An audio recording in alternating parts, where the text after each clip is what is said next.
Ano nga ba ang kahulugan ng panaginip na may ahas sa toilet? Ito ba ay isang babala?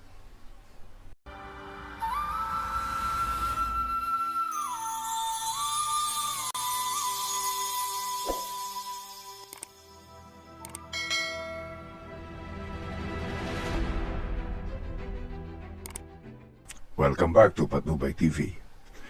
May isang panaginip tayo na isang galing sa ating taga-subaybay at siya ay may isang panaginip na hindi pangkaraniwan. Isang ahas sa loob ng toilet. Tahimik pero may badyang panganib. At nang ito ay ginulo, bigla ito naging agresibo at nanuklaw. Ano nga bang ibig sabihin nito? Ito ba ay isang babala o may mas malalim na mensahe? Ayon sa panaginip ni Julian Penus, narito ang kanyang panaginip. Basahin natin.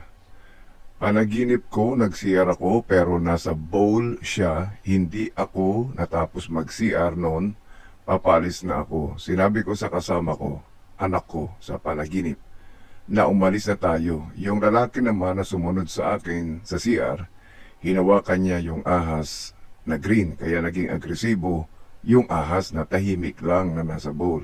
Kaya ayon, nagpambuno kami ng ahas habang hawak siya sa buntot ng lalaki. Kinagat niya ako naman lumaban at hinihila siya na wag ako kagatin hanggang nakaalis na lang ako. Kaso may tuklaw na ako sa kaliwang kamay ko.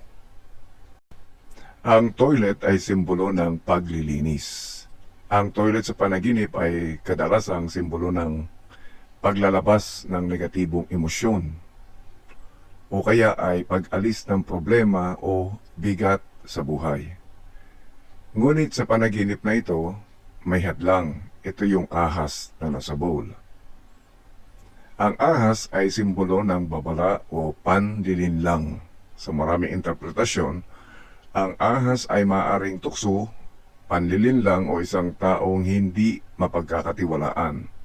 Ang kulay na berde ay tumutukoy sa inggit o isang bagay na mukhang mabuti, ngunit may panganib.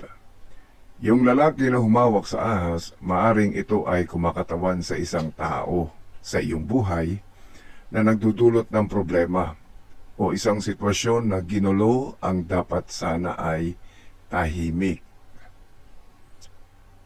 Ang kagat sa kaliwang kamay. Ang kamay ay simbolo ng aksyon, trabaho, relasyon sa iba.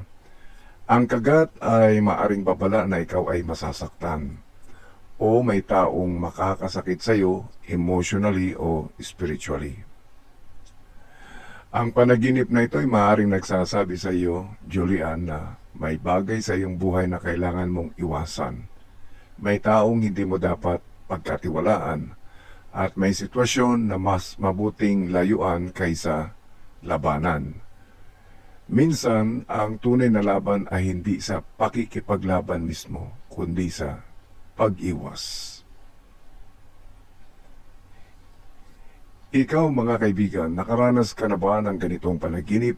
Ano sa tingin mo ang ibig sabihin ng panaginip na ito sa iyo? Mag-comment ka lamang sa ibaba at ilagay mo kung saang bansa ka naroroon para malaman natin kung hanggang saang lugar na ba nakakaabot ang ating YouTube channel. Maraming salamat sa inyong panonood at hanggang sa muli.